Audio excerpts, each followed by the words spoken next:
Eran las 10:37 de la noche de un viernes de octubre, cuando mi hijo me miró directamente a los ojos y dijo: «Mamá, instalé un rastreador en tu coche para tu seguridad. Con papá ya no aquí, alguien tiene que cuidarte». No lloré, no supliqué, no pregunté más detalles, simplemente asentí con la cabeza, le di las gracias con una sonrisa tranquila y seguí bebiendo mi té de manzanilla. Lo que él no sabía era que en 21 días exactos, ese mismo rastreador revelaría una verdad que lo destruiría todo. Recuerdo que esa noche, cuando cerré la puerta de mi habitación, podía oler el perfume de lavanda que siempre uso antes de dormir. Las sábanas estaban frías contra mi piel y podía escuchar el tic-tac del reloj de pared que mi esposo compró en nuestro viaje a Barcelona hace 30 años. Mi boca sabía amarga, como si hubiera masticado algo metálico. Algo en su tono de voz no encajaba. Algo en sus ojos cuando dijo «tu seguridad» se sintió vacío, calculado. Pero decidí no decir nada. Todavía no. Mi nombre es Patricia. Tengo 61 años. Y esta es la historia de cómo mi propio hijo intentó robarme todo lo que mi esposo y yo construimos durante 40 años de matrimonio. Pero antes de continuar, verifica si ya estás suscrito al canal y deja tu me gusta. Y dime en los comentarios, ¿desde qué parte del mundo estás escuchando mi historia? Realmente quiero saber hasta dónde ha llegado. 3 días después del viernes, el martes 15 de octubre a las 2:15 de la tarde, llevé mi coche al mecánico. No por el rastreador, sino porque la luz del motor llevaba semanas encendida. Mi mecánico, don Roberto, un hombre de 68 años que conocía a mi familia desde que nos mudamos a este barrio, me llamó a las 4:47 de esa misma tarde. «Señora Patricia, ¿usted sabe que tiene un dispositivo extraño debajo del asiento del conductor?»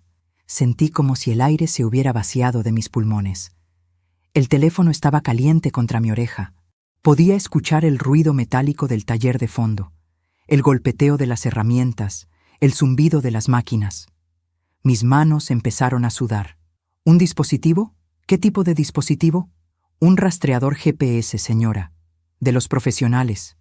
No es de esos baratos que venden en las tiendas. Este es caro, con batería de larga duración. Alguien quiere saber exactamente dónde está usted en todo momento. Ahí fue cuando todo cambió, porque mi hijo me había dicho que era para mi seguridad. Pero nunca me explicó cómo funcionaba. Nunca me dio acceso a la aplicación. Nunca me enseñó cómo verlo.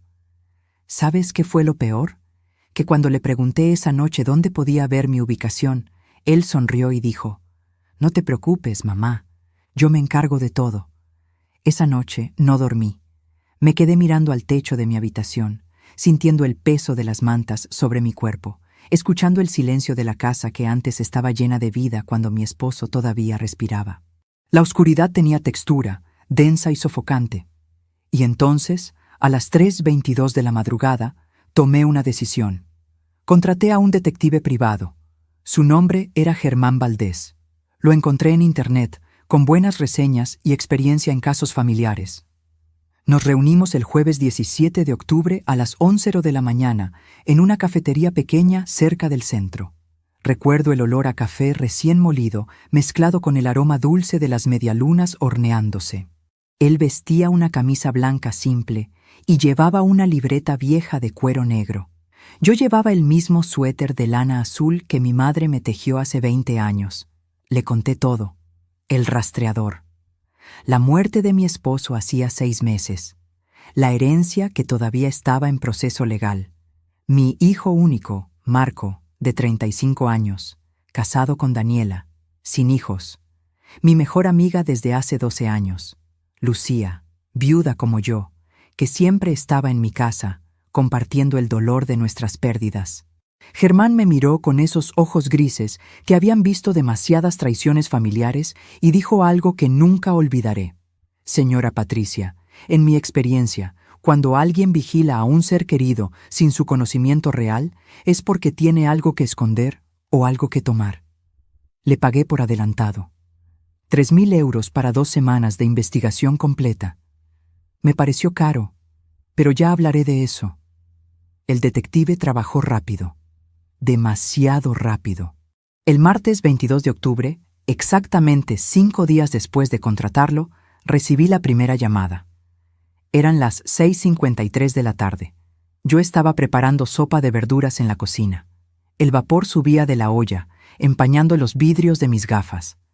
El teléfono vibró contra la mesada de granito. «Señora Patricia, necesito que se siente». Su voz sonaba diferente, más seria, más oscura. «¿Qué encontraste? Su hijo no está solo en esto. Hay alguien más, una mujer. Se encuentran 3 veces por semana en un hotel del centro, siempre los martes, jueves y sábados, siempre entre las 2:00 y las 4:00 de la tarde. Sentí como si el suelo se moviera bajo mis pies. Apagué la estufa. Mis manos temblaban tanto que tuve que apoyarme en la mesada. Podía sentir el frío del granito bajo mis palmas. «¿Quién es?». Hubo un silencio. Un silencio que duró exactamente 4 segundos, pero que se sintió como 4 horas. «Creo que necesitamos vernos en persona para esto, señora Patricia. Hay fotos. Y hay algo más que tiene que ver con la herencia de su esposo». Nos reunimos al día siguiente, miércoles 23 de octubre, a las 10:00 de la mañana, en el mismo café. Esta vez hacía frío afuera. Podía ver mi aliento condensándose en el aire mientras caminaba desde mi coche hasta la entrada. Llevaba mi abrigo negro, el que mi esposo me regaló en nuestro aniversario número 38. Todavía olía levemente a su colonia, aunque ya habían pasado 6 meses desde su muerte. Germán tenía una carpeta marrón sobre la mesa, gruesa, demasiado gruesa para solo 5 días de investigación. «Antes de abrir esto», dijo él, empujando la carpeta hacia mí, «quiero que sepa que lo que va a ver va a doler, y quiero que sepa que no estoy equivocado. Verifiqué todo 2 veces». Abrí la carpeta. La primera foto me quitó el aire de los pulmones. Era mi hijo Marco, entrando a un hotel. Pero no estaba solo. Estaba tomado de la mano con una mujer que yo conocía muy bien, una mujer que había llorado conmigo cuando mi esposo murió, una mujer que se había quedado a dormir en mi casa cuando yo no podía estar sola, una mujer que llamaba su segunda madre, Lucía, mi mejor amiga. Lo que no sabía entonces era que esto era solo el principio. Miré esas fotos durante lo que parecieron horas, pero fueron apenas minutos. Había 12 fotografías en total. Marco y Lucía entrando al hotel. Marco y Lucía saliendo del hotel. Marco besando su cuello en el estacionamiento. Lucía riendo, tocando su pecho, con esa misma mano que había sostenido la mía en el funeral de mi esposo, pero aún no había llorado. No allí. No delante de Germán. «Hay más», dijo él, sacando otro conjunto de documentos. «Contraté a alguien para escuchar sus conversaciones, legalmente, usando equipos de largo alcance en espacios públicos. Lo que descubrí es peor que una simple aventura. Sentí el sabor metálico del miedo en mi boca otra vez. El café a mi lado se había enfriado. Podía ver el vapor desapareciendo lentamente, como mi antigua vida. ¿Qué descubriste? Están planeando algo relacionado con usted y la herencia. Escuché fragmentos de conversaciones donde mencionan incapacidad mental, pruebas documentadas y transferencia de patrimonio. Señora Patricia, creo que están intentando declararla mentalmente incompetente para quedarse con todo». Las palabras resonaron en mi cabeza, rebotaron contra mis pensamientos, recorrieron cada memoria de los últimos 6 meses, subieron por mi garganta como bilis. Pero mantuve la compostura, mantuve la espalda recta, mantuve las manos quietas sobre la mesa. ¿Cuánto tiempo llevan juntos? Por lo que pude rastrear, al menos 4 meses. Comenzó 2 meses después de la muerte de su esposo. 2 meses, mientras yo todavía lloraba todas las noches. Mientras todavía no podía dormir en nuestra cama matrimonial. Mientras Lucía venía a mi casa cada tarde con su cara de preocupación falsa, preguntándome: «Patricia, ¿cómo estás hoy? ¿Necesitas algo? ¿Sabes qué fue lo peor de todo? Que yo había notado cosas extrañas y las había ignorado. Déjame reformularlo. No las ignoré. Las justifiqué. Las excusé. Las enterré bajo mi dolor. Recordé ese día de agosto, 3 meses atrás. Eran las 5:33 de la tarde de un jueves, cuando llegué a casa más temprano de lo esperado. Había ido al supermercado, pero olvidé mi billetera. Cuando abrí la puerta, escuché voces en la cocina, voces bajas, susurrantes. Entré y encontré a Marco y Lucía sentados muy cerca en la mesa, demasiado cerca. Cuando me vieron, se separaron como si los hubiera quemado un rayo. Marco dijo que solo estaban hablando sobre cómo ayudarme con el proceso de duelo. Lucía sonrió y agregó: «Tu hijo es tan bueno contigo, Patricia, tan atento». Yo sonreí. Les agradecí. Y guardé ese momento incómodo en algún rincón de mi mente, donde guardaba todas las cosas que no quería examinar demasiado de cerca. Pero ya hablaré de eso. Ahora, sentada frente a Germán con esas fotos entre nosotros, todo cobraba sentido.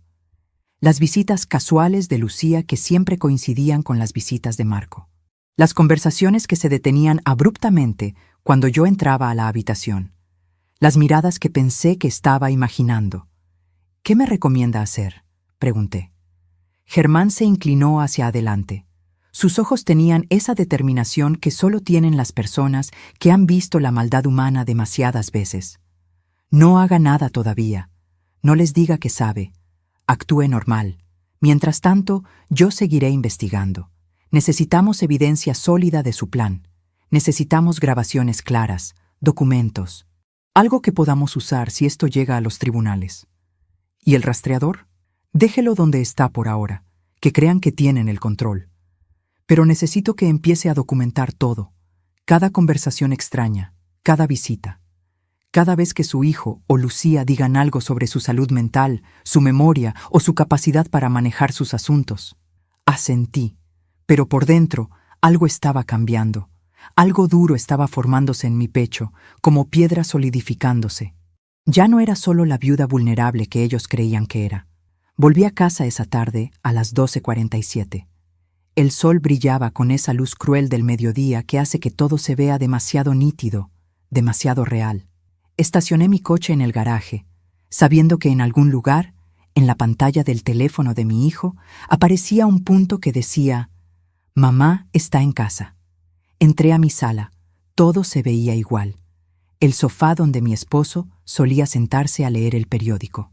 La lámpara que compramos juntos hace 20 años.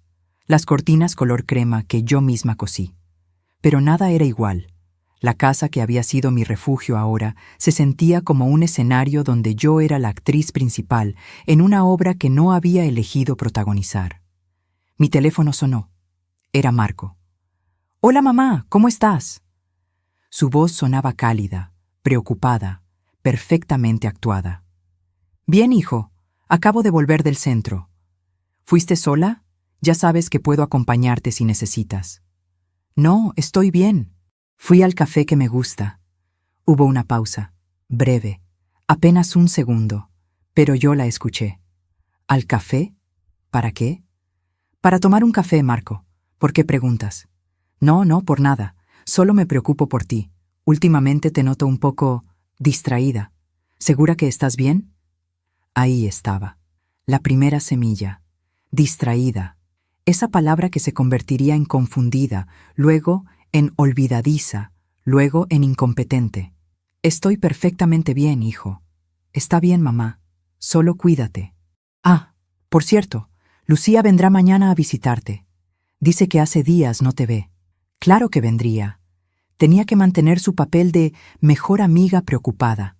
Esa noche, sola en mi habitación, finalmente me permití romperme. Las lágrimas cayeron calientes sobre mis mejillas. Mojaron mi almohada. Mis hombros temblaron con sollozos silenciosos que salieron desde lo más profundo de mi estómago. Lloré por mi esposo. Lloré por mi hijo, que había perdido su brújula moral. Lloré por la amiga que nunca fue realmente mi amiga. Lloré por la mujer tonta que había sido, que había confiado tan ciegamente. Pero cuando amaneció el jueves 24 de octubre, cuando la luz del sol atravesó mis cortinas a las 6:15 de la mañana, me levanté de esa cama con algo nuevo en mi interior. No era solo dolor, era determinación, era furia fría y calculada. Era justicia esperando el momento perfecto para manifestarse. Lucía llegó ese jueves a las 3:00 de la tarde, tal como Marco había predicho. Tocó el timbre con su toque característico. 3 golpes rápidos. La dejé entrar con una sonrisa. Ella vestía un vestido nuevo, color azul marino, elegante, caro. Yo llevaba mi vieja bata de algodón que tenía más de 10 años. «Patricia, querida, te extrañé tanto», dijo, abrazándome con esos brazos que habían rodeado el cuerpo de mi hijo. Su perfume era diferente, más joven, más seductor. ¿Cuándo había cambiado su perfume? Yo también, Lucía. Pasa, preparé tu té favorito. Nos sentamos en la cocina. Ella habló y habló sobre cosas sin importancia. El clima, el programa de televisión que estaba viendo, los precios del supermercado. Pero yo la observaba. Realmente la observaba por primera vez en meses. La forma en que sus ojos evitaban los míos, la forma en que su mano temblaba ligeramente cuando levantaba la taza, la forma en que revisaba su teléfono cada 5 minutos. «¿Estás esperando algún mensaje importante?», pregunté con inocencia. «¿Qué? No, solo, ya sabes, mi hija me escribe mucho». Mentira. Su hija vivía en otro país y apenas se comunicaban. En ese momento, algo dentro de mí hizo clic. Y tomé una decisión que cambiaría todo. Lo que ella no sabía era que en 17 días exactos, ese mismo teléfono que revisaba tan nerviosamente sería su perdición. Después de que Lucía se fue ese jueves a las 5:47 de la tarde, llamé a Germán. «Necesito que consigas algo para mí», le dije. «Otro rastreador GPS, exactamente igual al que mi hijo puso en mi coche, y necesito que me enseñes cómo usarlo». Hubo un silencio al otro lado de la línea. «¿Está segura de lo que está haciendo, señora Patricia?» «Completamente segura. Nos reunimos el viernes 25 de octubre a las 9:00 de la mañana en un estacionamiento público lejos de mi vecindario. Él me entregó un pequeño dispositivo negro, no más grande que una caja de cerillas. Me mostró cómo activarlo, cómo vincularlo a una aplicación en mi teléfono, cómo ver la ubicación en tiempo real». «¿En qué lo va a poner?», preguntó. «En la bolsa de Lucía, la próxima vez que venga a mi casa». Germán me miró con algo parecido al respeto en sus ojos. «Está jugando un juego peligroso. Ellos empezaron el juego. Yo solo estoy aprendiendo las reglas». No tuve que esperar mucho. Lucía vino nuevamente el sábado 26 de octubre a las 2:30 de la tarde. Dijo que pasaba por el vecindario y quería saber cómo estaba. Mentira. Los sábados eran uno de sus días de encuentro con Marco en el hotel. Lo sabía por los informes de Germán. Pero ese sábado no fue al hotel. Ese sábado vino a mi casa. ¿Por qué? Lucía estaba más nerviosa que de costumbre. Sus dedos tamborileaban sobre la mesa. Su pie no dejaba de moverse. Y entonces dijo algo que hizo que todo mi cuerpo se pusiera en alerta. «Patricia, ¿has pensado en hablar con alguien? Ya sabes, un profesional, sobre tu duelo». Ahí estaba otra vez. Otro ladrillo en la pared que estaban construyendo. ¿Un profesional? ¿Te refieres a un psicólogo? Bueno, sí. O tal vez un psiquiatra. Marco está muy preocupado por ti. Dice que a veces olvidas cosas, que te confundes con las fechas, que dejas las puertas abiertas. Cada palabra era una mentira cuidadosamente construida. Nunca había olvidado nada. Nunca había dejado puertas abiertas. Pero ellos estaban creando una narrativa. Una historia de deterioro mental que podrían usar en los tribunales. No sabía que Marco estaba tan preocupado, dije, manteniendo mi voz suave, casi frágil. Tal vez tengas razón. Tal vez debería hablar con alguien. Los ojos de Lucía se iluminaron. Pensó que había ganado. «Es solo que te queremos bien, Patricia. Eres como una hermana para mí». Una hermana. La palabra sabía a veneno en el aire. Ella fue al baño pocos minutos después. Dejó su bolsa sobre la silla de la cocina, una bolsa de cuero marrón, cara, que no tenía hace 6 meses. Me acerqué. Mis manos no temblaron. Abrí el cierre. Metí el rastreador en el bolsillo interior. Cerré el cierre. Volví a mi silla. Todo tomó 12 segundos. Cuando Lucía regresó, no notó nada. Se quedó otros 20 minutos, hablando sobre la importancia de cuidar mi salud mental, antes de despedirse con un beso en mi mejilla que se sintió como la mordida de una serpiente. En el momento en que su coche salió de mi entrada a las 4:03 de la tarde, abrí la aplicación en mi teléfono. Un punto rojo parpadeaba en la pantalla. Moviéndose por la calle principal, girando a la izquierda, dirigiéndose hacia el sur, hacia el hotel del centro. La seguí digitalmente mientras conducía. Podía verla detenerse en un semáforo, acelerar en la autopista, entrar al estacionamiento del Hotel Plaza, el mismo hotel de las fotografías. Eran las 4:34 de la tarde. Exactamente 26 minutos de diferencia con su horario usual. Había venido a mi casa primero para cumplir su rol de amiga preocupada, y luego corrió a encontrarse con mi hijo. Llamé a Germán. Ya está hecho. El rastreador está activo. Excelente. Ahora solo observamos, documentamos y esperamos a que cometan un error. Pero en realidad ya estaban cometiendo errores, solo que ellos no lo sabían todavía. Los siguientes días fueron una obra de teatro donde todos teníamos nuestros papeles. Marco me llamaba cada noche, preguntando cómo estaba, sugiriendo sutilmente que me veía cansada o confundida. Lucía venía cada 2 días, siempre con la misma cantinela sobre buscar ayuda profesional. Y yo interpretaba a la viuda vulnerable, asintiendo, considerando sus sugerencias, dejándolos creer que su plan estaba funcionando. Solo faltaban 13 días para que todo cambiara. El martes 29 de octubre, a las 11:52 de la mañana, recibí una llamada de Marco. «Mamá, necesito hablar contigo sobre algo importante. ¿Puedo pasar esta tarde?» «Claro, hijo. ¿Qué sucede?»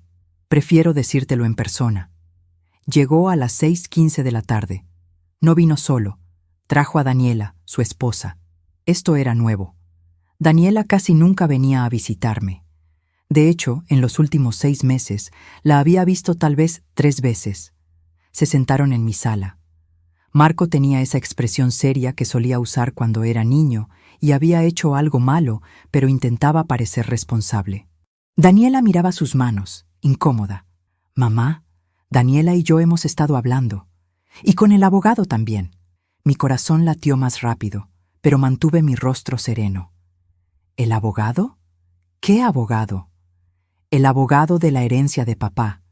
Él nos sugirió que tal vez sería buena idea simplificar las cosas. Ya sabes, con todo el papeleo, los impuestos, la gestión de las propiedades. ¿Simplificar cómo? Bueno, si tú hicieras una transferencia de poder legal. A mí. Temporalmente, por supuesto. Solo para que yo pueda manejar los aspectos más complicados mientras tú te recuperas.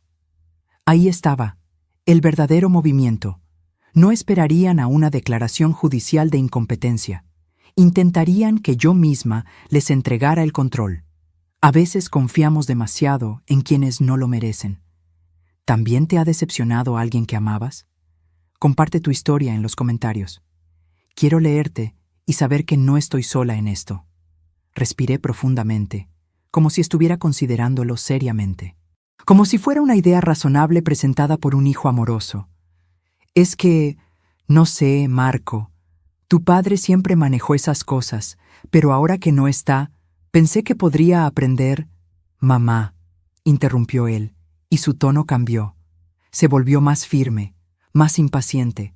No estás en condiciones de aprender nada de esto. Estás confundida. Estás olvidando cosas. El otro día me dijiste que habías pagado la cuenta de luz, pero cuando llamé a la compañía no había ningún pago registrado. Mentira. Otra mentira más. ¿Hiciste eso? ¿Llamaste a verificar mis pagos? Alguien tiene que cuidarte, mamá.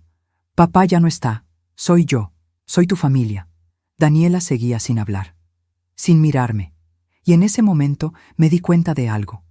Ella sabía. Tal vez no sobre Lucía, pero sabía sobre el plan. Y no hacía nada para detenerlo. Necesito pensarlo, dije finalmente. La mandíbula de Marco se tensó. Sus dedos se apretaron sobre el brazo del sofá. ¿Pensar qué, mamá? Solo estoy tratando de ayudarte. Lo sé, hijo, y aprecio tu preocupación, pero es una decisión importante. Necesito unos días. Se levantó. Su rostro mostraba frustración apenas contenida. Está bien, piénsalo, pero no tardes demasiado. Las cosas se están complicando y necesito poder actuar rápido si es necesario. ¿Si es necesario? ¿Necesario para qué? Se fueron a las 7:38 de la tarde. Ni siquiera se despidió con un beso. Solo un «Cuídate, mamá», dicho con la boca pero no con el corazón. Esa noche, a las 9:15, la aplicación del rastreador vibró en mi teléfono. Lucía estaba en movimiento otra vez, pero no iba hacia su casa. Iba hacia el barrio de Marco. La vi detenerse en su calle, quedarse allí durante 2 horas y 17 minutos, y luego moverse de nuevo, de regreso a su casa a las 11:47 de la noche. ¿Estaban planeando el siguiente movimiento? ¿Decidiendo qué hacer conmigo si yo me negaba a firmar? Solo faltaban 10 días. El miércoles 30 de octubre amaneció gris y frío. Podía ver la niebla pegada a las ventanas cuando me desperté a las 6:00 de la mañana. El aire olía a lluvia que aún no había caído. Me preparé un café solo, sin azúcar, y me senté en la mesa de la cocina, donde mi esposo y yo habíamos desayunado juntos durante 40 años. Germán me llamó a las 8:23. «Señora Patricia, tengo noticias. Anoche logré grabar una conversación entre su hijo y Lucía. Estaban en el coche de él, estacionados cerca del Parque Central.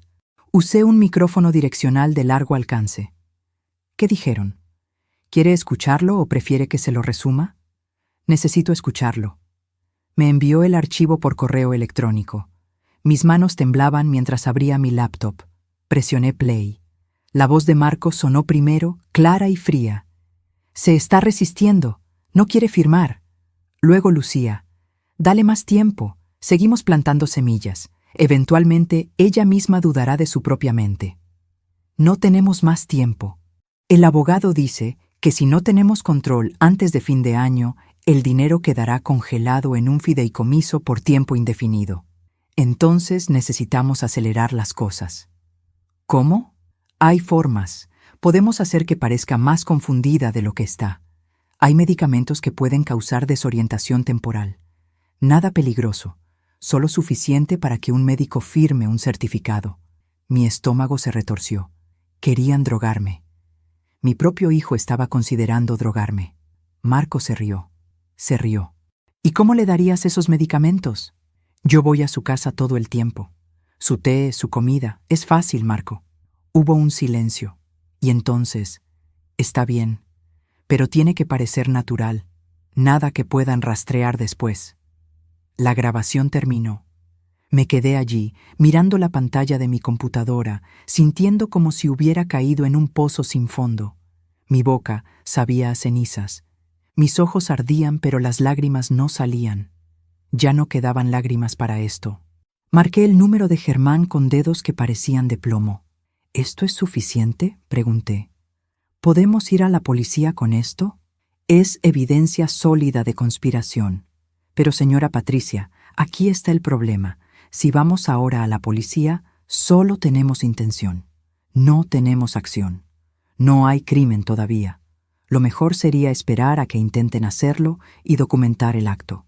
Con su permiso, podría instalar cámaras ocultas en su casa». «Hazlo. Instala cámaras en la cocina, en la sala, en todas partes donde ella pueda estar sin supervisión». El jueves 31 de octubre, día de Todos los Santos, Germán vino disfrazado de técnico de cable. Instaló 4 cámaras diminutas, una en la cocina, una en la sala, una en el comedor y una en mi habitación, todas conectadas a una aplicación en mi teléfono. Podía ver todo en tiempo real. Solo faltaban 7 días para que se cumpliera mi promesa. Lucía no vino ese jueves, ni el viernes. Pero el sábado 2 de noviembre a las 10:34 de la mañana, tocó mi puerta. «Patricia, pensé en traerte algo de comer.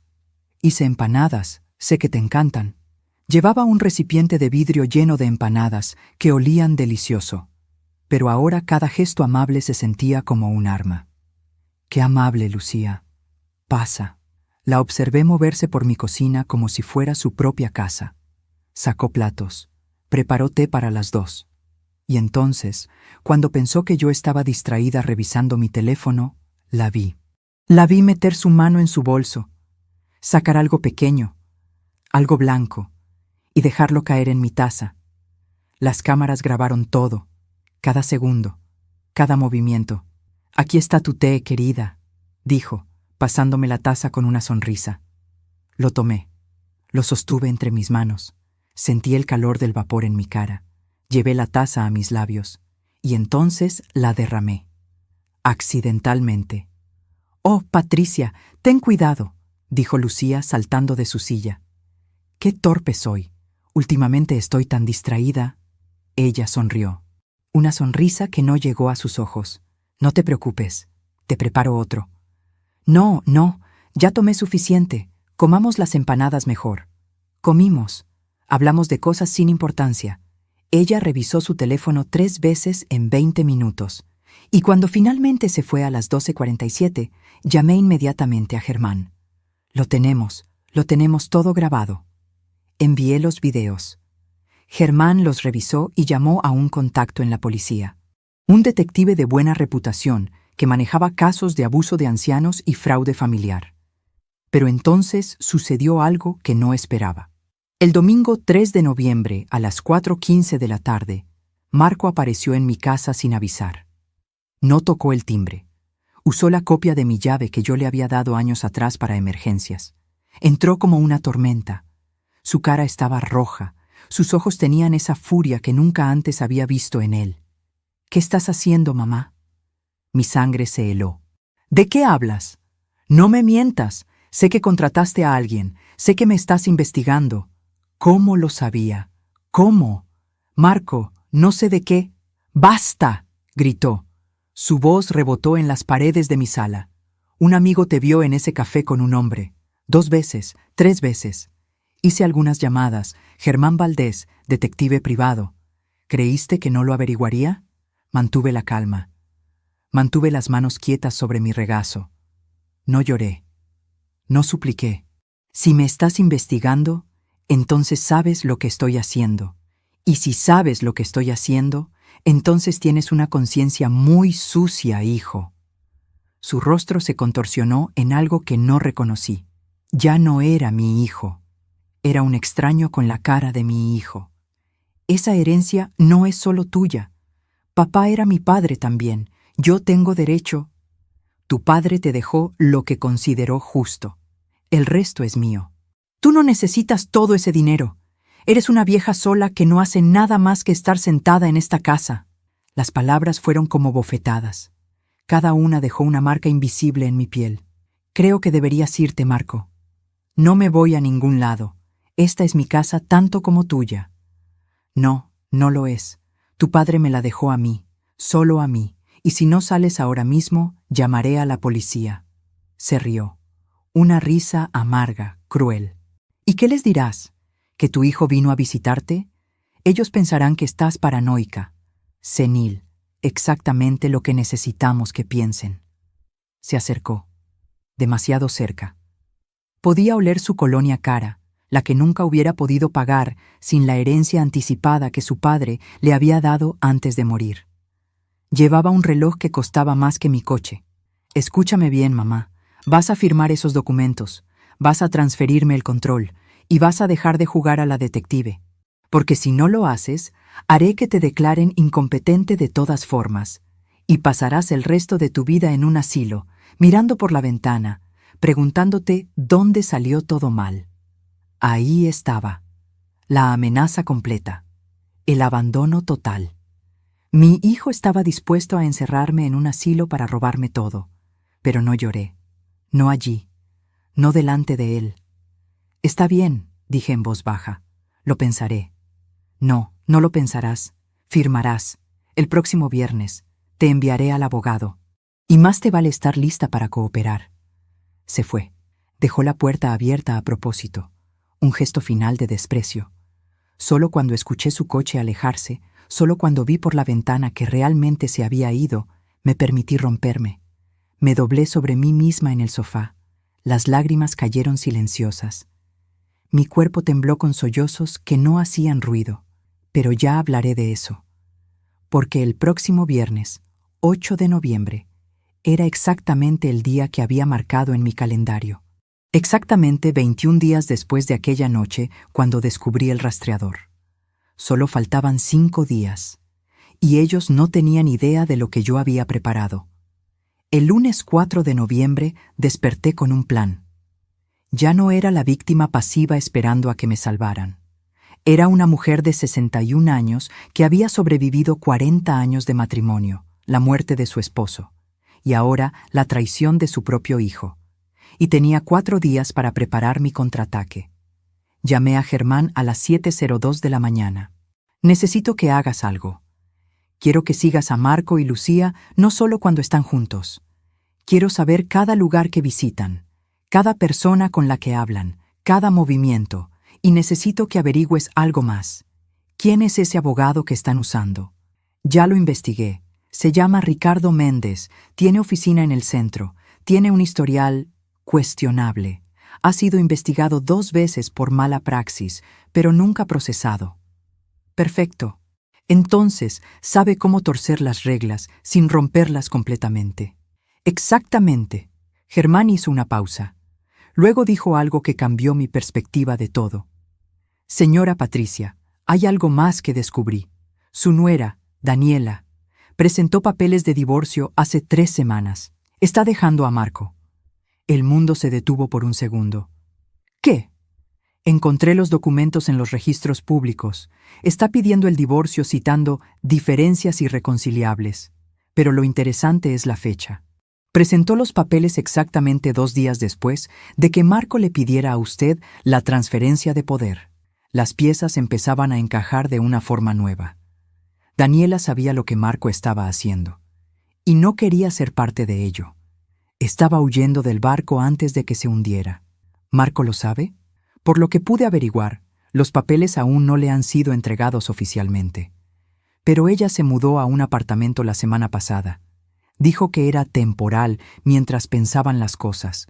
Entonces, Marco estaba perdiendo a su esposa, desesperado por dinero, y aferrándose a Lucía y a mi herencia como si fueran salvavidas. Germán, necesito que consigas copias de esos documentos de divorcio, y necesito que averigües exactamente cuánta deuda tiene Marco. Ya lo hice. Tiene deudas por 87,000 euros, tarjetas de crédito, préstamos personales, un préstamo para un negocio que fracasó hace 2 años. Está ahogándose financieramente. Ahora todo tenía sentido. No era solo codicia. Era desesperación. Y las personas desesperadas hacen cosas terribles. Mientras te cuento todo esto, me pregunto desde dónde me estarás escuchando. Escribe el nombre de tu ciudad en los comentarios. Me encantaría saber hasta dónde llegan mis palabras. El martes 5 de noviembre, Lucía apareció nuevamente. Esta vez a las 3:47 de la tarde. No había avisado. Simplemente tocó la puerta con esa sonrisa falsa pegada en su cara. Patricia, pasaba por aquí y pensé en visitarte. Mentira. El rastreador en su bolsa mostraba que había venido directamente desde su casa, sin paradas. Había planeado esta visita. ¡Qué sorpresa, Lucía! Pasa. Se sentó en la sala. Parecía nerviosa. Sus ojos escaneaban la habitación como buscando algo. ¿Habría descubierto el rastreador? No. Si lo hubiera descubierto, no estaría aquí actuando normalmente. Patricia, necesito hablar contigo sobre algo delicado. Dime. Es sobre Marco. Él está muy preocupado por ti. Me llamó ayer llorando. Dice que te está perdiendo, que ya no confías en él. Qué buen actor era mi hijo, llorando por teléfono mientras planeaba drogarme y robarme. Marco vino el domingo, estaba muy alterado. Lo sé, por eso me pidió que hablara contigo. Patricia, tú y yo somos amigas desde hace tanto tiempo. Nunca te mentiría, ¿verdad? Cada palabra era una daga envuelta en terciopelo. Nunca, dije, sosteniendo su mirada. Marco solo quiere lo mejor para ti. Firmar esos papeles no significa que pierdes nada. Solo significa que alguien en quien confías está manejando las cosas complicadas. ¿No confías en tu propio hijo? ¿Confías tú en él? Pregunté. La pregunta salió antes de que pudiera detenerla. Algo pasó por su rostro. Sorpresa, miedo, pero lo escondió rápidamente. ¿Qué tipo de pregunta es esa? Una pregunta simple. Marco es mi hijo. pero tú eres mi amiga. Si tuvieras que elegir entre protegerme a mí o protegerlo a él, ¿a quién elegirías? El silencio que siguió fue denso como niebla. Podía escuchar el tic-tac del reloj, el zumbido del refrigerador en la cocina, mi propia respiración. A ti, por supuesto, dijo finalmente. Siempre te elegiría a ti. Me alegra saberlo. Pero ambas sabíamos que era mentira, y creo que ella se dio cuenta de que yo lo sabía. Se fue 20 minutos después, con excusas sobre una cita médica. Pero el rastreador mostró que fue directamente al apartamento de Marco. Se quedó allí durante 3 horas y 42 minutos. Germán me llamó esa noche a las 10:23. Su voz sonaba urgente. «Señora Patricia, tenemos un problema. Marco acaba de contratar a alguien». ¿A quién? A un médico privado, el doctor Esteban Ruiz, especialista en psiquiatría geriátrica. Es conocido por ser flexible con sus diagnósticos cuando el precio es correcto. Mi sangre se enfrió. ¿Qué van a hacer? Por lo que pude escuchar, planean traerlo a su casa el jueves. Dirán que es una consulta de rutina para evaluar su bienestar después de la muerte de su esposo. Él hará preguntas, observará su comportamiento y luego emitirá un reporte. Un reporte que dirá lo que ellos quieran que diga. Solo faltaban 3 días para el viernes, para mi fecha límite. Y ellos estaban acelerando su plan. ¿Qué me recomiendas? Que no esté en casa el jueves, que salga temprano, vaya hacia algún lugar público, con testigos, que haga imposible que ese médico la visite. Pero algo dentro de mí se rebeló contra esa idea. Estaba cansada de huir, cansada de esconderme, cansada de actuar como la víctima indefensa. No, estaré aquí, dejaré que venga, y le daré el mejor performance de mi vida. El miércoles 6 de noviembre pasó en una calma tensa. Marco no llamó. Lucía no visitó, pero yo sabía que estaban planeando, coordinando, preparando su golpe final. Esa noche, sola en mi habitación, abrí el cajón de mi mesita de noche. Saqué una caja de madera que mi esposo me había regalado en nuestro primer aniversario. Adentro había cartas, cartas que él me había escrito a lo largo de 40 años. Las leí todas, cada palabra, cada promesa, cada declaración de amor. En una de ellas, escrita 10 años atrás, decía: «Patricia, eres la mujer más fuerte que conozco. No porque no te quiebres, sino porque siempre encuentras la forma de reconstruirte». Las lágrimas cayeron sobre el papel amarillento. Pero esta vez no eran lágrimas de dolor, eran lágrimas de determinación. El jueves 7 de noviembre, el día llegó. Marco llamó a las 9:14 de la mañana. «Mamá, hoy a las 2:00 de la tarde vendrá un médico a visitarte. Es solo una evaluación de rutina, nada de qué preocuparse». ¿Un médico? ¿Para qué? Para asegurarnos de que estás bien. Después de todo lo que has pasado, es normal que queramos verificar tu salud mental. No necesito un psiquiatra, Marco. No es un psiquiatra. Bueno, técnicamente sí, pero es solo una consulta. Por favor, mamá, por mí. La manipulación emocional era tan obvia que casi daba risa. Está bien, estaré aquí. A las 2:07 de la tarde tocaron mi puerta. Abrí y encontré a 3 personas, Marco, Lucía y un hombre de unos 50 años con un maletín negro de cuero. «Mamá, este es el doctor Ruiz». El doctor extendió su mano. La estreché. Su palma estaba fría y húmeda. «Señora Patricia, es un placer. Su hijo me ha contado mucho sobre usted». «Estoy segura de que sí». Entraron a mi sala. Marco y Lucía se sentaron en el sofá como supervisores vigilando un examen. El doctor se sentó frente a mí con su libreta. «Señora Patricia, voy a hacerle algunas preguntas simples. No hay respuestas correctas o incorrectas. Solo quiero evaluar su estado actual». Mantuve mi compostura. Mantuve mi espalda recta. Mantuve mis manos quietas en mi regazo. Las preguntas comenzaron inocentemente. «¿Qué día es hoy? ¿Qué año? ¿Quién es el presidente?». Respondí todo correctamente. Luego vinieron las preguntas diseñadas para confundirme. ¿Cuándo murió su esposo? ¿Hace cuánto pagó sus cuentas? ¿Recuerda qué comió ayer? Respondí cada una con precisión inquebrantable. Vi la frustración crecer en los ojos de Marco. Vi a Lucía morderse el labio. Vi al doctor fruncir el ceño. «Señora Patricia», dijo el doctor, cambiando de táctica, «su hijo me dice que últimamente ha estado olvidando cosas. ¿Es eso cierto?» «Mi hijo está equivocado. También me dice que a veces deja las puertas abiertas, que confunde fechas. Mi hijo miente». El silencio que siguió fue absoluto. Marco se puso de pie. «¿Ves? ¿Ves cómo me habla?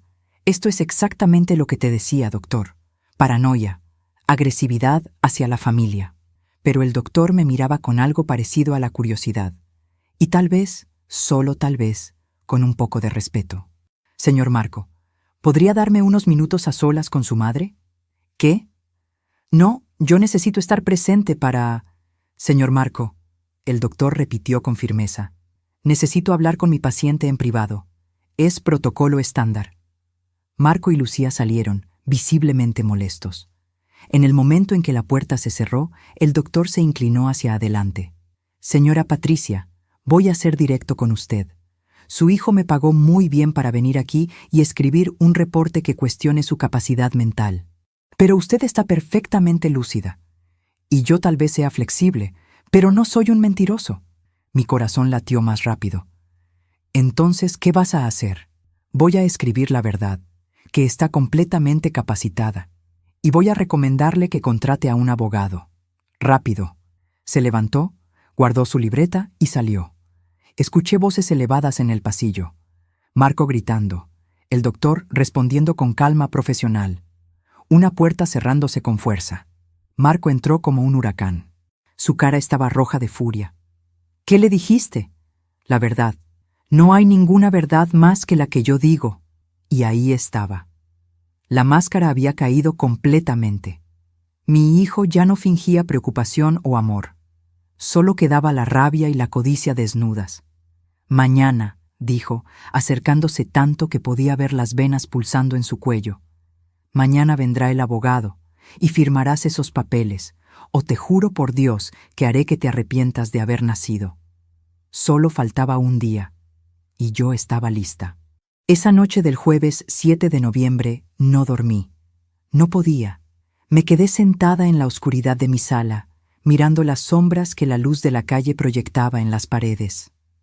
Podía escuchar cada sonido, el crujir de la casa asentándose, el viento golpeando las ventanas, los latidos de mi propio corazón como tambores en mis oídos. Mañana sería el día. Exactamente 21 días después de aquella noche, cuando mi hijo me dijo que el rastreador era para mi seguridad. 21 días de mentiras, traiciones y planes para destruirme. Pero también 21 días de preparación, evidencia y mi propia estrategia silenciosa. A las 2:34 de la madrugada, mi teléfono vibró. Era un mensaje de Germán. «Todo está listo. La policía estará en posición. Solo dé la señal cuando estén todos presentes». Respondí con un simple «entendido». A las 6:00 de la mañana me levanté. Me duché con agua fría que me despertó como bofetadas. Me vestí con cuidado. Mi blusa de lino blanca, la que mi madre me regaló hace 20 años, mi falda azul marino, mis zapatos cómodos de cuero, nada elegante, nada caro, solo yo. La Patricia real, no la que ellos querían que fuera. Me maquillé ligeramente, me peiné. Me miré en el espejo y vi a una mujer de 61 años que había sobrevivido a demasiado como para ser destruida ahora. El desayuno fue café negro y tostadas que no pude comer. Mi estómago estaba cerrado, apretado como un puño. Revisé las cámaras, todas funcionando. Revisé mi teléfono. Germán estaba en línea. Revisé el rastreador de Lucía, todavía activo, parpadeando desde su casa a 5 kilómetros de distancia. Marco llamó a las 9:47 de la mañana. El abogado llegará a las 11:00.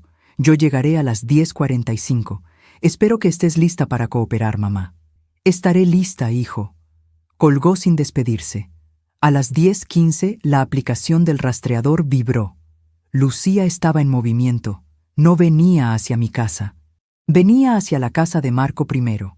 Iban a llegar juntos, por supuesto. Necesitaban coordinar su historia final. A las 10:43 vi 2 coches estacionar frente a mi casa, el de Marco y el de Lucía. Salieron al mismo tiempo, demasiado sincronizado para ser coincidencia. Marco llevaba un traje oscuro, como si fuera a un funeral. Lucía vestía un vestido caro de seda color crema. Yo, con mi blusa vieja de lino, parecía la pobre pariente al lado de ellos. Abrí la puerta antes de que tocaran. «Buenos días». La sorpresa en sus caras fue evidente. Esperaban encontrarme nerviosa, descompuesta. No esperaban que los recibiera con calma. «Buenos días, mamá», dijo Marco, besando mi mejilla con labios fríos. «El abogado llegará en unos minutos». «Está bien, pasen». Lucía me abrazó. «Patricia, todo va a salir bien. Verás que esto es lo mejor para todos». Entraron, se sentaron. Marco tamborileaba con los dedos sobre el brazo del sofá. Lucía revisaba su teléfono cada 30 segundos. Yo serví té que nadie tocó. A las 10:58 tocaron la puerta. Era el abogado Ricardo Méndez, un hombre delgado de unos 45 años, con cabello engominado hacia atrás y un maletín de cuero que gritaba «Caro». Traía los documentos, los papeles que me despojarían de todo. «Señora Patricia, es un placer», dijo con una sonrisa que no llegó a sus ojos. «Entiendo que hoy finalizaremos este proceso tan importante». «Eso depende», dije. Marco se tensó. «Mamá». «Antes de firmar nada», continué, manteniendo mi voz firme, «necesito hacer algunas preguntas». El abogado se ajustó la corbata. «Por supuesto, es su derecho». «¿Cuánto te está pagando mi hijo por esto?» El silencio que cayó sobre la sala fue como una bomba. Marco se puso de pie. «¿Qué tipo de pregunta es esa? No le está pagando nada más allá de sus honorarios normales». «Siéntate, Marco», dije. Y algo en mi tono, algo nuevo y duro, lo hizo obedecer. Me volví hacia el abogado. «Sé que has sido investigado 2 veces por mala praxis. Sé que tu especialidad es encontrar vacíos legales para beneficiar a clientes sin escrúpulos. Sé exactamente quién eres». El abogado parpadeó. Su compostura profesional vaciló por un segundo. «Señora, no sé quién le ha dado esa información, pero le aseguro que... También sé que mi hijo te está pagando 15.000 euros por gestionar esta transferencia de poder. ¡Ocum! Una cantidad ridículamente alta para un trámite que debería costar 1/10 de eso. ¿Sabes qué me dice eso? Que te está pagando por tu silencio tanto como por tu servicio». Marco estaba blanco. Lucía había dejado de respirar. «Mamá, ¿qué estás haciendo?» «Lo que debía haber hecho hace semanas, defender lo que es mío». Me levanté, caminé hacia la ventana. Podía ver mi reflejo en el vidrio. Podía ver sus reflejos detrás de mí, congelados en shock. «Marco, tengo algunas preguntas para ti también. No voy a... ¿Dónde estuviste el martes 22 de octubre, entre las 2:00 y las 4:00 de la tarde?» Silencio. «¿Y el jueves 24 de octubre? ¿Y el sábado 26? ¿Y cada martes, jueves y sábado desde hace 4 meses?» Vi en el espejo cómo Marco y Lucía intercambiaban miradas. Miradas de pánico apenas contenido. «No sé de qué hablas». «Estuviste en el Hotel Plaza, habitación 407, con Lucía». Las palabras cayeron como piedras en agua quieta. Las ondas se expandieron. El mundo se detuvo. Lucía se puso de pie. «Patricia, eso no es verdad? Entonces, explícame las fotografías. Explícame las grabaciones. Explícame los 4 meses de evidencia que tengo documentada de tu aventura con mi hijo». Su cara perdió todo el color. Se tambaleó como si la hubiera golpeado físicamente. Marco intentó recuperar el control. Está bien, sí. Lucía y yo tenemos una relación». «¿Y qué? Somos adultos. Papá ya no está. Tú no lo necesitas saber todo». «Tienes razón», dije, volteándome para mirarlo directamente. «No necesito saber sobre tu vida amorosa, pero necesito saber sobre el plan para drogarme, sobre el plan para declararme incompetente, sobre el plan para robarme mi herencia». El abogado se levantó. «Señora Patricia, creo que hay un malentendido». «Siéntese, señor Méndez. Todavía no he terminado. Mi voz resonó en la sala, rebotó en las paredes que yo había pintado. Viajó por los pasillos donde había caminado durante años. Llenó cada rincón de la casa que mi esposo y yo habíamos convertido en hogar. Tengo grabaciones, continué. Grabaciones de ustedes dos planeando drogarme. Grabaciones de Lucía poniendo algo en mi té. Grabaciones de cada mentira, cada manipulación, cada intento de hacerme parecer incapaz. Marco ya no intentaba negarlo. Su cara había pasado del blanco al rojo de la furia. ¿Nos grabaste? ¿Nos espiaste? Ustedes pusieron un rastreador en mi coche. Yo simplemente devolví el favor. Eres una... ¿Qué soy, Marco? ¿Una madre que no se dejó destruir por su propio hijo? ¿Una mujer que se defendió? ¿Qué palabra ibas a usar? Se acercó a mí. Sus manos se cerraron en puños. Por un momento pensé que me golpearía, pero entonces Lucía lo detuvo. Marco, vámonos. Esto está... No, dijo él sacudiéndose su mano. No nos vamos a ningún lado. Ella no puede probar nada. Son solo grabaciones. Pueden ser falsificadas. Pueden serlo, admití, pero no lo son, y la policía tiene expertos que pueden verificar su autenticidad. De hecho, saqué mi teléfono, marqué el número que tenía preparado, 2 toques, la señal. De hecho, están en camino ahora mismo. El pánico en sus ojos fue delicioso. Marco corrió hacia la puerta, la abrió, y se encontró frente a frente con 2 oficiales de policía y el detective Hernández, el contacto de Germán. ¿Señora Patricia Domínguez?, preguntó el detective. Soy yo. Recibimos su denuncia y tenemos una orden para revisar cierta evidencia. ¿Son estas las personas involucradas? Sí, mi hijo Marco y mi ex mejor amiga, Lucía. Los siguientes 30 minutos fueron un caos controlado. El detective Hernández revisó las grabaciones en mi teléfono. Pidió copias de todos los videos de las cámaras ocultas. Interrogó a Marco, a Lucía, al abogado. Lucía lloró, suplicó. Juró que solo estaba siguiendo el juego para mantener a Marco feliz, que nunca realmente quiso hacerme daño. Marco se mantuvo en silencio, mirando al suelo, con las mandíbulas apretadas. El abogado intentó explicar que él no sabía nada sobre planes criminales, que solo estaba brindando servicios legales estándar. El detective no les creyó a ninguno.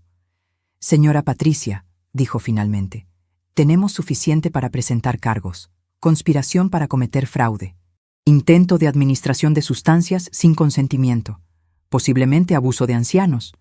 ¿Desea proceder? Miré a mi hijo, a ese hombre que había llevado en mi vientre, que había criado, que había amado más que a mi propia vida, y vi a un extraño. Sí, dije, deseo proceder. Marco levantó la vista, y en sus ojos, por primera vez, vi algo más que rabia. Vi miedo. Mamá, por favor, soy tu hijo. Ya no, respondí. Mi hijo murió el día que decidió destruirme. Se los llevaron. A los 3. Esposas en las muñecas de Marco y Lucía. El abogado iba adelante, ya llamando a su propio abogado. La casa quedó en silencio. Un silencio tan profundo que podía escuchar mi propia respiración. Germán apareció en la puerta minutos después. Lo hizo, señora Patricia. Lo hizo. Asentí. Pero no sentía triunfo. No sentía alegría. Solo sentía un vacío enorme donde antes había estado mi familia. ¿Ahora qué?, pregunté. Ahora descansa. El proceso legal tomará tiempo, pero tiene toda la evidencia de su lado. Su herencia está segura. Su libertad está segura. Usted está segura. Segura. Esa palabra que Marco había usado hacía 21 días cuando puso el rastreador en mi coche. Es para tu seguridad, mamá. Qué ironía que al final, la única persona que me mantuvo segura fui yo misma. Esa noche, viernes 8 de noviembre a las 11:43, exactamente 21 días después de que todo comenzara, me senté en mi cama. Abrí la caja de cartas de mi esposo otra vez.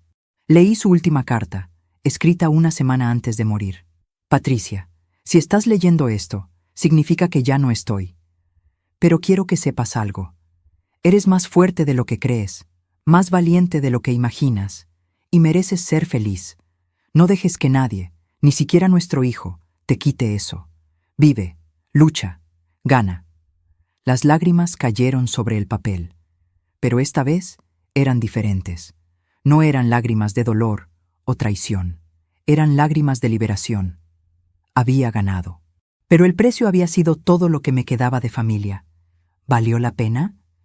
Mañana comenzaría a responder esa pregunta. Los días que siguieron al viernes 8 de noviembre fueron extraños. La casa estaba demasiado silenciosa. El teléfono no sonaba. No había visitas sorpresa de Lucía. No había llamadas diarias de Marco preguntando cómo estaba. Era como si hubiera ganado la guerra, pero perdido todo en el proceso.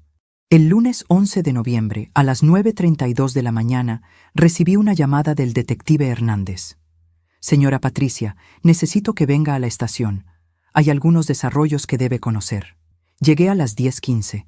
El detective me esperaba en una sala pequeña que olía a café viejo y papel. Me senté en una silla de plástico incómoda que crujió bajo mi peso. Tenemos un problema, dijo sin preámbulos. Lucía está cooperando, está contando todo, cada detalle del plan. ¿Eso no es bueno? Sí y no. Lo que está diciendo es peor de lo que pensábamos. Abrió una carpeta, sacó papeles, documentos con sellos oficiales, fotos. El plan no era solo obtener control de su herencia, era eliminarla. Las palabras flotaron en el aire como humo venenoso. Eliminarla. No incapacitarla, eliminarla. ¿Qué significa eso exactamente? Según Lucía, una vez que tuvieran el control de sus finanzas, planeaban aumentar gradualmente las dosis de sedantes, hacer que pareciera un deterioro natural. Eventualmente, sus problemas mentales se volverían tan severos que necesitaría cuidado institucional. Y una vez allí, alejada de cualquiera que pudiera notar los cambios, no terminó la frase. No necesitaba hacerlo. Mi boca se llenó con ese sabor metálico otra vez. Mis manos se cerraron sobre los brazos de la silla. Podía sentir el plástico frío y duro bajo mis palmas. Podía escuchar el zumbido de las luces fluorescentes sobre mi cabeza. Podía oler el miedo en mi propio sudor. ¿Mi hijo estaba de acuerdo con esto? Lucía dice que sí. Dice que fue idea de él, que ella al principio se resistió, pero él la convenció diciéndole que podrían estar juntos, sin esconderse, sin complicaciones, y con suficiente dinero para vivir como siempre habían querido. Respiré. Adentro, afuera, adentro, afuera. ¿Qué más dijo?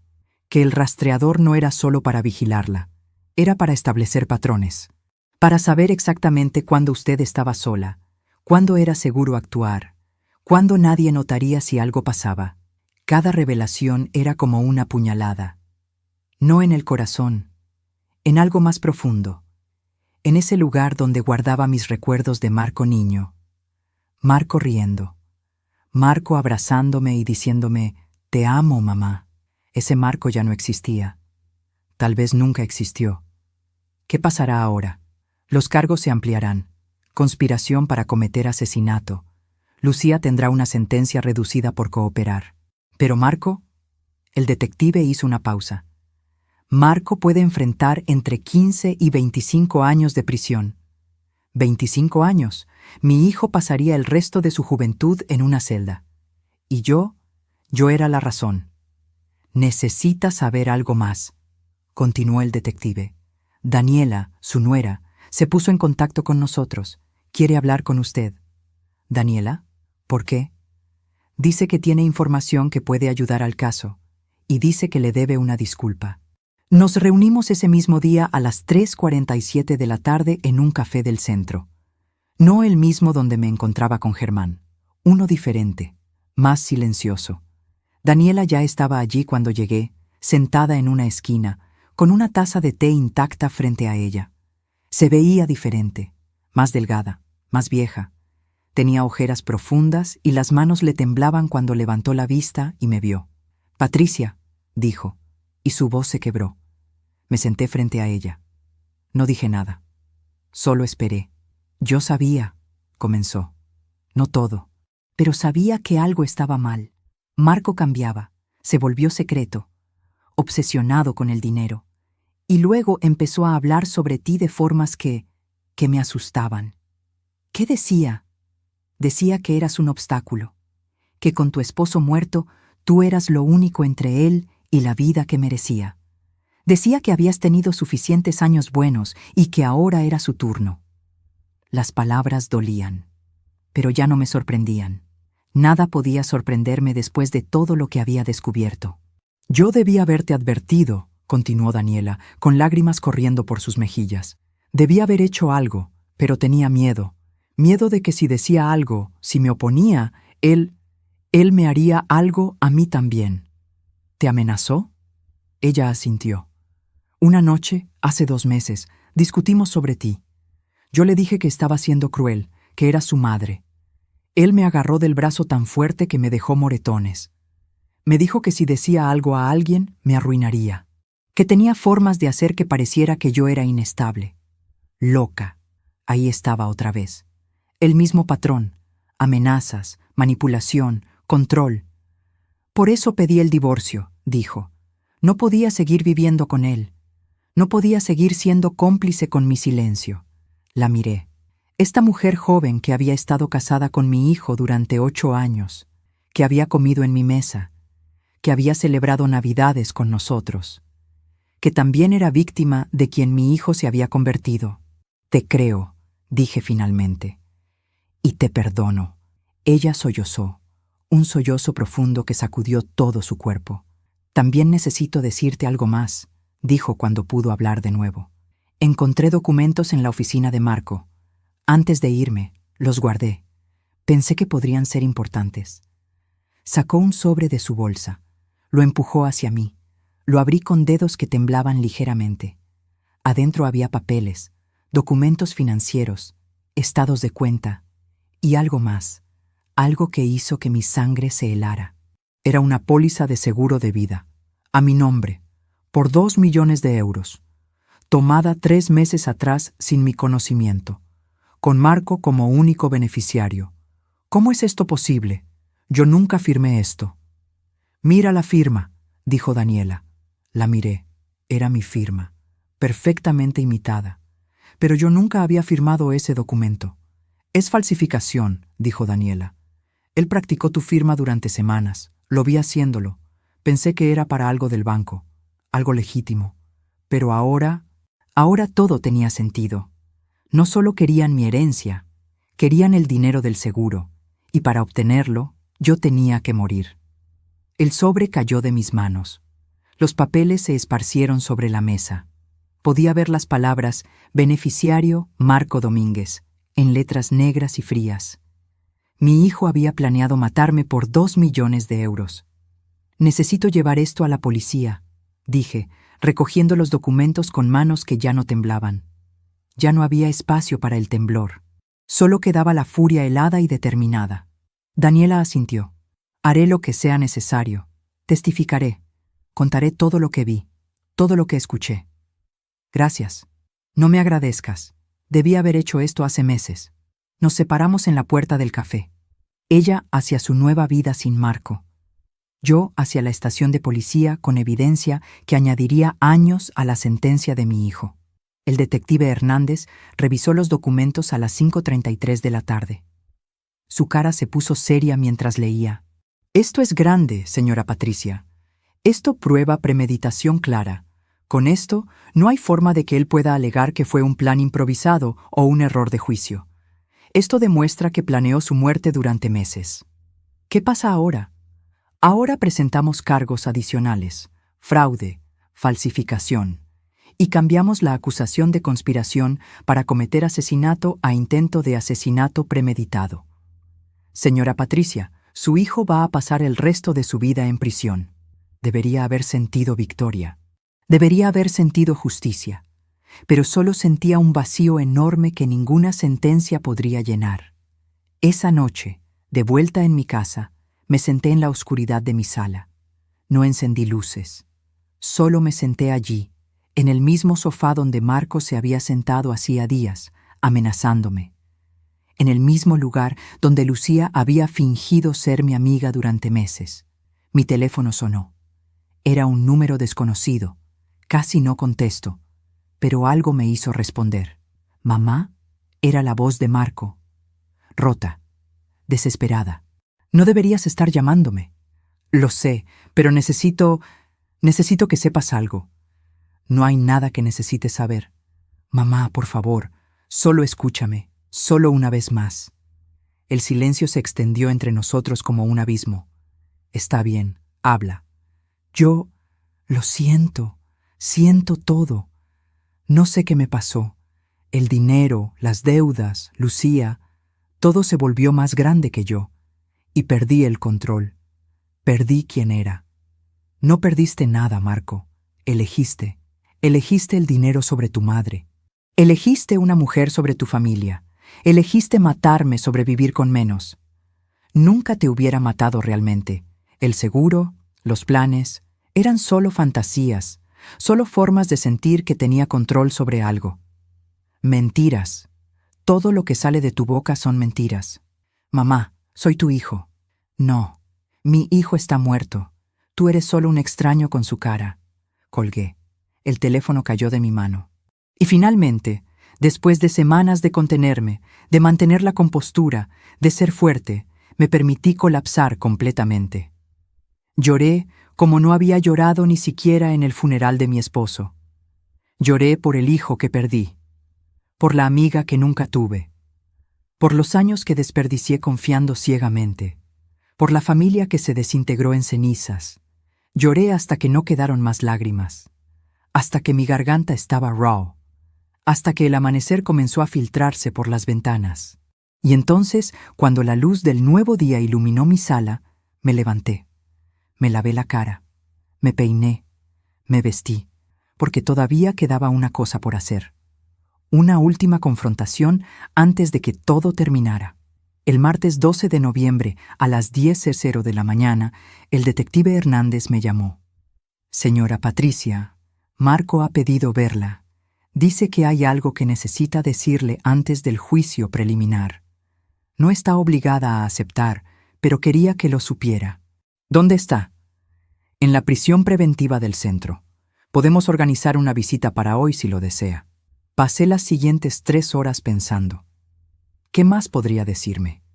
¿Qué más podría haber que no supiera ya? Pero algo dentro de mí necesitaba verlo una última vez. No por él, por mí, para cerrar ese capítulo de mi vida de forma definitiva. A las 2:15 de la tarde, entré a la sala de visitas de la prisión. El lugar olía a desinfectante barato y desesperación. Las paredes eran color crema sucio. Las luces fluorescentes zumbaban sobre mi cabeza con un sonido que me hacía doler los dientes. Había una mesa de metal gris en el centro, con 2 sillas a cada lado. Me senté. Esperé. Podía escuchar voces distantes. Puertas cerrándose. El eco de pasos en corredores largos. Luego la puerta se abrió y Marco entró. Se veía terrible. Había perdido peso en solo 4 días. Su uniforme de prisión color naranja le quedaba grande. Tenía ojeras profundas y una barba descuidada que nunca le había visto. Sus ojos, antes tan llenos de arrogancia y rabia, ahora estaban vacíos. Se sentó frente a mí. No nos tocamos, no nos saludamos. «Gracias por venir», dijo finalmente. «No vine por ti, vine por mí, para cerrar esto». Asintió. Sus manos estaban sobre la mesa, esposadas. Podía ver las marcas rojas en sus muñecas, donde el metal rozaba su piel. «Mamá, necesito que sepas la verdad, toda la verdad. Ya sé la verdad. Planeaste drogarme, robarme, matarme. ¿Qué más hay que saber? ¿Por qué? El por qué no me importa, Marco. Debería importarte, porque no empezó conmigo, empezó con papá». El mundo se detuvo. El zumbido de las luces se silenció. Todo mi cuerpo se tensó. «¿Qué tiene que ver tu padre con esto?» Marco respiró profundamente. Sus ojos finalmente me miraron directamente. «Papá me dijo antes de morir que yo nunca sería como él, que yo era débil, irresponsable, que había trabajado toda su vida para construir algo y yo lo desperdiciaría todo. Me dijo que le daba vergüenza llamarme su hijo». Las palabras cayeron como piedras en mi estómago. Mi esposo nunca me había mencionado esa conversación. Eso no justifica. No estoy justificando nada, interrumpió. Solo te estoy diciendo por qué. Porque cuando papá murió, yo no sentí tristeza, sentí rabia. Rabia porque él tenía razón, porque yo había fracasado en todo. Mi negocio, mi matrimonio, mi vida. Y entonces pensé, si no puedo ser exitoso por mérito propio, al menos puedo tomar lo que él construyó. Puedo demostrarle, aunque esté muerto, que yo también puedo tener lo que él tenía. Entonces todo esto, ¿fue venganza contra tu padre muerto? Al principio, pero luego se convirtió en algo más. Se convirtió en necesidad. Las deudas crecían. Daniela me estaba dejando. Lucía apareció y me hizo sentir importante, deseado, y el plan simplemente creció, como una bola de nieve rodando montaña abajo, y cuando quise detenerla ya era demasiado tarde. Siempre tuviste opción de detenerte. Lo sé, pero no lo hice, y ahora pagaré por eso el resto de mi vida. Nos quedamos en silencio. Podía escuchar mi propia respiración. Podía sentir el frío de la silla de metal bajo mis piernas. Podía ver cada arruga en la cara de mi hijo, cada marca de insomnio, cada señal de que su vida tal como la conocía había terminado. ¿Qué querías que viniera a escuchar?, pregunté finalmente. Quería decirte algo que no dije en la llamada del otro día. Algo que es cierto, aunque no me creas. Que a pesar de todo, a pesar del plan y la rabia y la codicia, una parte de mí todavía te ama. Una parte de mí, la parte que recuerda ser tu hijo, la que recuerda cuando me leías cuentos antes de dormir, cuando me cuidabas cuando estaba enfermo, cuando me abrazabas y me decías que todo estaría bien. Esa parte todavía existe, y esa parte está destrozada por lo que hice. Las lágrimas comenzaron a formarse en sus ojos. Cayeron por sus mejillas sin que hiciera nada por detenerlas. Esa parte sabe que nunca podré deshacer esto, que nunca podré recuperarte, que pasaré el resto de mi vida sabiendo que destruí a la única persona que me amó incondicionalmente. Algo dentro de mí se quebró, no porque lo perdonara, no porque olvidara, sino porque vi, por primera vez en semanas, a mi hijo real detrás del monstruo en que se había convertido. Marco, dije, y mi voz salió más suave de lo que esperaba. Yo también te amé incondicionalmente. Pasado, porque el amor tiene límites, y tú cruzaste todos. Lo sé, pero necesito que entiendas algo. No hice esto para castigarte, lo hice para sobrevivir, lo hice porque me diste a elegir entre tu libertad o mi vida, y elegí mi vida. Hiciste lo correcto. Todavía me pregunto si hice lo correcto. ¿Y tú? ¿Qué habrías hecho en mi lugar? Escríbelo en los comentarios.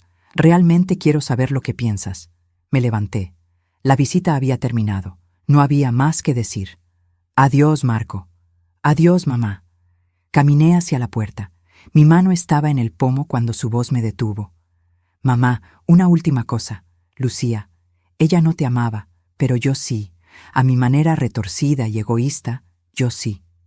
No me di vuelta, no respondí. Simplemente abrí la puerta y salí. El detective Hernández me esperaba en el pasillo. ¿Cómo estuvo? Necesario. Salimos de la prisión a las 3:47 de la tarde. El sol brillaba con esa luz clara de noviembre que hace que todo se vea nítido y frío. Respiré el aire libre profundamente. Olía a escape de coches y hojas secas. Nunca había apreciado tanto el simple acto de respirar aire que no oliera a encierro. Señora Patricia, dijo el detective mientras caminábamos hacia su coche. Hay algo más que necesita saber. Hemos estado investigando más profundamente las finanzas de Marco. Encontramos algo interesante. ¿Qué? Transferencias de dinero, de la cuenta de Lucía a la cuenta de Marco, por un total de 45.000 euros en los últimos 6 meses. ¿Lucía le estaba dando dinero? Sí, y eso cambia la dinámica. No era solo un romance, era una inversión. Ella estaba financiando su estilo de vida, esperando recuperarlo multiplicado cuando obtuvieran su herencia. Otra capa de traición. Otra mentira debajo de las mentiras. ¿Cuándo es el juicio preliminar? El viernes 15 de noviembre. 3 días. Necesitará testificar. ¿Está lista para eso? Estaré lista. Los siguientes 2 días fueron una preparación intensa. Reuniones con fiscales, revisión de evidencia, práctica de testimonio. Me hicieron las preguntas más difíciles una y otra vez, preparándome para el contrainterrogatorio. ¿Es cierto que su hijo siempre fue problemático? No. ¿Es cierto que usted lo controló financieramente toda su vida? No. ¿Es cierto que usted sabía sobre su relación con Lucía y la usó para manipular esta situación? No. Una y otra vez. Hasta que mis respuestas eran firmes como rocas. El jueves 14 de noviembre por la noche no pude dormir. Me quedé despierta mirando el techo, pensando en lo que diría mañana, pensando en cómo sería estar en esa sala, mirando a mi hijo mientras contaba cómo había intentado destruirme. A las 2:34 de la madrugada me levanté. Fui a la cocina. Preparé té de manzanilla, el mismo que Lucía había intentado envenenar. Pero esta vez era solo té. Solo agua caliente y hojas secas y el aroma reconfortante de algo simple y seguro. Me senté en la mesa donde mi familia había comido durante años, donde habíamos celebrado cumpleaños y navidades, donde habíamos reído y discutido y vivido. Y tomé una decisión. El viernes 15 de noviembre llegó con un cielo gris y amenaza de lluvia. Me vestí con cuidado. Mi mejor traje. Nada caro, pero digno. Me maquillé. Me peiné. Me miré en el espejo y vi a una mujer que había sobrevivido. La sala del tribunal estaba llena. Germán estaba allí. Daniela también. Algunos vecinos que se habían enterado del caso. Periodistas en la parte de atrás, y en la mesa de los acusados, Marco y Lucía, cada uno con su abogado. El juez entró a las 10:03 de la mañana. Un hombre mayor de unos 60 años con cabello blanco y ojos que habían visto demasiadas tragedias familiares. Caso número 2024-876. El Estado contra Marco Domínguez y Lucía Morales. Cargos: conspiración para cometer asesinato, intento de asesinato premeditado, fraude, falsificación y administración de sustancias controladas sin consentimiento. La Fiscalía presentó primero. Mostraron las grabaciones, las fotos, los documentos, la póliza de seguro falsificada. Todo estaba allí, expuesto como un cadáver en una mesa de autopsia. Luego me llamaron a testificar. Caminé hacia el estrado. Mis zapatos sonaban fuerte contra el suelo de madera. Me senté. Puse mi mano sobre la Biblia. Juré decir la verdad y conté mi historia. Conté sobre el rastreador, sobre las mentiras, sobre las visitas de Lucía con su té envenenado, sobre las amenazas de Marco, sobre el plan para declararme incompetente, sobre la póliza de seguro que nunca firmé. Hablé durante 1 hora y 17 minutos. Mi voz nunca tembló. Mis manos permanecieron quietas en mi regazo. Miré directamente a Marco mientras hablaba. Él no pudo sostener mi mirada. Cuando terminé, el abogado de Marco se levantó para el contrainterrogatorio. Señora Domínguez, ¿no es cierto que usted siempre ha sido una persona controladora? ¿No? ¿No es cierto que después de la muerte de su esposo se volvió paranoica? No. ¿No es cierto que contrató a ese detective porque buscaba razones para desheredar a su hijo? No. Contraté al detective porque mi hijo puso un dispositivo de rastreo en mi coche sin mi verdadero consentimiento, y necesitaba saber por qué. ¿No es posible que haya malinterpretado las intenciones de su hijo? Me incliné hacia adelante. Miré al abogado directamente a los ojos. Cuando alguien falsifica tu firma en una póliza de seguro de vida de 2 millones de euros, cuando alguien te droga, cuando alguien planea tu muerte en conversaciones grabadas, no hay nada que malinterpretar. El abogado se sentó. El juez llamó un receso a las 1:34 de la tarde. Salí de la sala y encontré a Germán esperando. Lo hizo perfecto, dijo. ¿Crees que sea suficiente? Es más que suficiente. A las 3:00 de la tarde, el juez dio su decisión para el juicio preliminar. He revisado toda la evidencia presentada. Las grabaciones son auténticas, los documentos son legítimos. El testimonio es creíble y está corroborado por múltiples fuentes. hay causa probable suficiente para proceder a juicio completo. Los acusados permanecerán bajo custodia sin fianza hasta el juicio. La fecha se fijará dentro de los próximos 60 días. El martillo golpeó. El sonido resonó en la sala como un trueno. Marco cerró los ojos. Lucía comenzó a llorar. Yo me levanté y salí de la sala con la cabeza en alto. No miré atrás. No había necesidad. Afuera, bajo el cielo gris que finalmente comenzaba a llorar, me detuve en los escalones del tribunal. Levanté mi cara hacia el cielo. Sentí las gotas frías de lluvia en mi piel. Olí el aroma fresco de la tierra mojada. Escuché el sonido del tráfico, de la gente hablando, del mundo continuando. Germán apareció a mi lado con un paraguas. ¿Hacia dónde, señora Patricia? A casa. Es hora de ir a casa. Esa noche, sola en mi sala, abrí una botella de vino que mi esposo había guardado para una ocasión especial. Vertí una copa. Levanté el vidrio hacia la foto de él en la repisa. Lo hice. Dije en voz alta a la habitación vacía. Sobreviví. Gané. Me defendí. Como tú dijiste que haría. Bebí. El vino era rico y complejo, con capas de sabor que se desplegaban en mi lengua. Sabía a victoria. Amarga y dulce al mismo tiempo. Exactamente 23 días después de aquella noche, cuando mi hijo puso el rastreador en mi coche, cuando me dijo que era para mi seguridad, finalmente estaba segura. Pero el precio había sido perder a mi hijo para siempre. ¿Valió la pena? Todavía no lo sé. Pero era eso o dejar que me destruyera. Y yo elegí vivir. Han pasado 6 meses desde aquel viernes en el tribunal.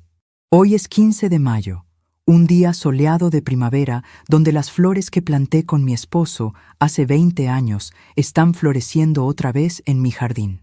El juicio completo terminó hace 3 semanas. Marco fue sentenciado a 22 años de prisión. Lucía recibió 12 años por cooperar con la fiscalía. El abogado Ricardo Méndez perdió su licencia y enfrenta sus propios cargos criminales.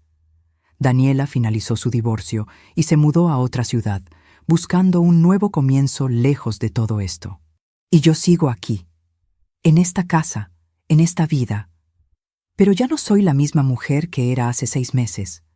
Esta mañana me desperté a las 6:30, como hago todos los días ahora. Preparé mi café. Me senté en la mesa de la cocina donde solía desayunar con mi esposo, donde mi hijo comía cuando era niño, donde Lucía fingía ser mi amiga. Pero ahora esa mesa no está llena de fantasmas, está llena de posibilidades. He aprendido algo en estos meses, algo que debía haber aprendido hace mucho tiempo. Estar sola no es lo mismo que estar vacía, y perder familia no significa perder propósito. Después del juicio, muchas cosas cambiaron. Algunos vecinos dejaron de hablarme. Decían que fui demasiado dura con mi propio hijo, que una madre de verdad hubiera encontrado otra manera, que la familia se perdona siempre. Pero esas personas nunca estuvieron en mi lugar. Nunca sintieron el terror de saber que tu propia sangre planea tu muerte. Nunca tuvieron que elegir entre su vida o la libertad de su hijo. Pero otros vecinos me sorprendieron, como la señora Martínez del número 42, que vino con un pastel casero y me dijo: «Hiciste lo que tenías que hacer. Ser madre no significa ser mártir». Como don Roberto, mi mecánico, quien me cambió el aceite gratis y me dijo: «Eres la mujer más valiente que conozco». Y como Germán, quien se ha convertido en algo más que mi detective. Se ha convertido en mi amigo. Viene a tomar café cada martes por la mañana. No hablamos del caso. Hablamos de libros, de películas, de la vida. Me recuerda que todavía hay personas buenas en el mundo. Hace 2 meses empecé algo nuevo. Me ofrecí como voluntaria en un centro para víctimas de abuso familiar.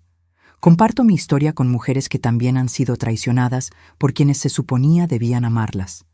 Les digo lo que nadie me dijo cuando lo necesitaba: que está bien defenderte, que está bien poner límites, que el amor sin respeto no es amor, es manipulación. Una de esas mujeres, Carmen, de 58 años, me abrazó la semana pasada y me dijo: «Tú me salvaste la vida. Ver que alguien como tú, una madre, pudo defenderse de su propio hijo, me dio el valor para denunciar a mi esposo.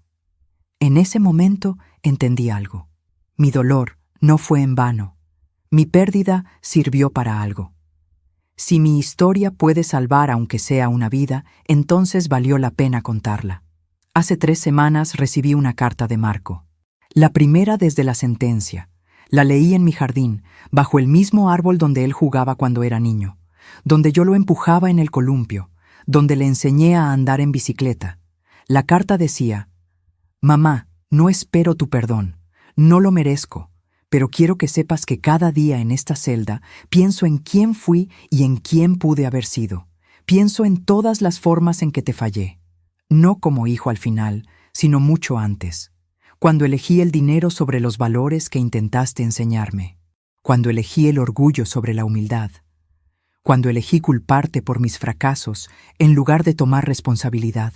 Pasaré los próximos 22 años con esto.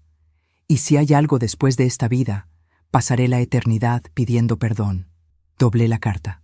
La guardé en la caja donde guardo las cartas de mi esposo. No porque lo haya perdonado, sino porque es parte de mi historia. Y mi historia merece ser recordada completa, con todo su dolor y toda su verdad. ¿Lo perdonaré algún día? No lo sé. Tal vez el perdón no es algo que sucede de repente, como en las películas. Tal vez es algo que construyes poco a poco, piedra por piedra, día tras día. O tal vez hay cosas que simplemente no se perdonan y eso también está bien. Lo que sí sé es esto: soy libre.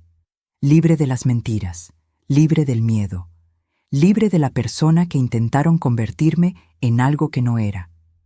Mi herencia está segura. Las propiedades que mi esposo y yo construimos están a mi nombre. Ya hice un nuevo testamento.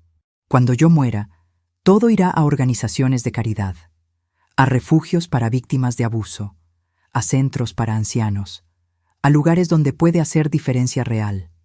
Marco no recibirá nada, y esa no es venganza, es consecuencia. Esta tarde, mientras riego mis flores, pienso en aquella noche de octubre, cuando todo comenzó. Eran las 10:37 de la noche de un viernes, cuando mi hijo me dijo que el rastreador era para mi seguridad. Recuerdo cómo sonrió, cómo sus ojos no mostraron culpa, como yo, en mi ingenuidad, en mi necesidad de creer que mi hijo todavía era bueno, le creí.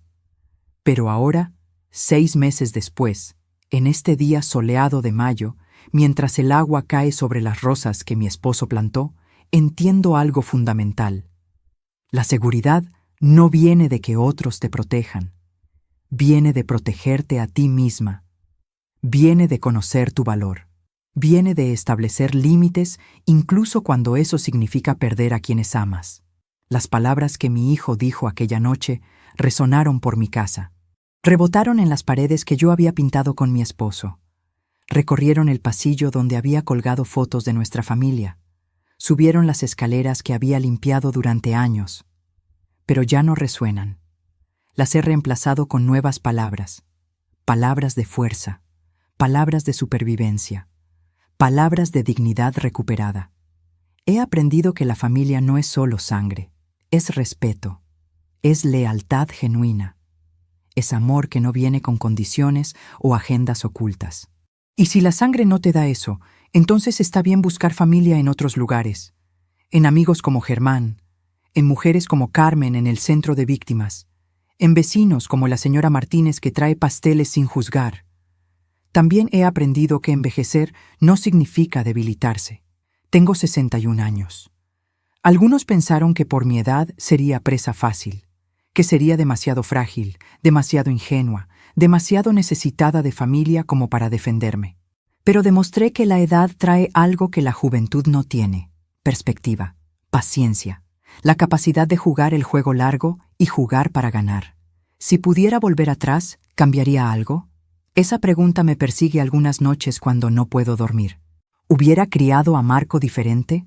¿Hubiera sido más estricta? ¿Menos permisiva? ¿Lo malcrié dándole demasiado? ¿O lo fallé no dándole suficiente? Pero luego recuerdo algo que mi esposo me dijo años atrás. No puedes controlar quién se convierte la gente. Solo puedes controlar quién eres tú. Y yo fui una buena madre. No perfecta, pero buena. Le di amor, estructura, valores. Lo que él hizo con eso fue su elección, no mi culpa. Esta noche, cuando el sol se pone y la luz dorada llena mi jardín, me siento en el mismo columpio donde empujaba a Marco cuando tenía 5 años. El metal cruje bajo mi peso. Puedo escuchar pájaros cantando en los árboles. Puedo oler el aroma de las flores mezclándose con la brisa fresca de la tarde. Puedo sentir el aire suave en mi piel. Y me doy cuenta de algo. Sigo aquí, a pesar de todo. A pesar de los planes para drogarme, declararme incompetente, matarme. A pesar de la traición de mi hijo y mi mejor amiga. A pesar de perder lo que pensé que era mi familia. Sigo aquí, respirando, viviendo, encontrando nuevos propósitos, construyendo una nueva vida desde las ruinas de la anterior. Y si esta vieja mujer de 61 años pudo defenderse de su propio hijo, si pudo usar las mismas herramientas que él usó contra ella para protegerse, si pudo mantenerse digna bajo presión y ganar contra todos los pronósticos, entonces tal vez tú también puedes. Tal vez tú también puedes defender tus límites. Tal vez tú también puedes elegir tu propia vida sobre la comodidad de otros. Tal vez tú también puedes sobrevivir lo que creías que te destruiría, porque al final eso es lo que somos, sobrevivientes. No víctimas, sobrevivientes. Y esta es mi historia. No terminó como pensé que terminaría. No terminó con una familia reunida alrededor de una mesa en Navidad. No terminó con un hijo agradecido y una madre orgullosa. Terminó con verdad, con justicia, con dignidad, con una mujer que eligió vivir. Y 23 días después de aquella noche en octubre, cuando prometí que algo cambiaría la vida de mi hijo para siempre, cumplí mi promesa. Cambió su vida. Cambió la mía. Cambió todo. Pero yo sigo aquí, bajo este cielo que se oscurece, en este jardín que florece, en esta vida que casi pierdo, pero que ahora es completamente mía. Y eso, al final, es suficiente.